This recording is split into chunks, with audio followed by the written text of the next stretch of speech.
Seveda smo tudi novinarke tarče spletnega nasilja, seksističnih izpadov in groženj.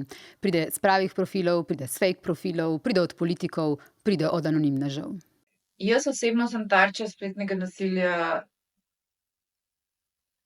toliko časa, da se ne spomnim več v resnici, kdaj se je začelo. Moram tudi reči, da sem se v vseh teh letih v poklicu na žalost tudi navadila. Tega, da je to del poklica, se mi pa ne zdi prav, da je to del poklica. Moja prva izkušnja s spletnim nasiljem je povezana z objavo oziroma z mojim deljenjem reportaže, ko sem jo za Dnevnik pripravila na enem izmed družbenih omrežij. To se je pa potem tudi nadaljevalo z različnimi komentarji, tudi z maili, sporočili na temo mojega dela, predvsem povezano s tem, da dela ne morem dovolj dobro opravljati kot novinarka, kot ženska. Ženske smo nasploh prepogosto prikladne tarče poniževanj in nasilja. To je nedopustno.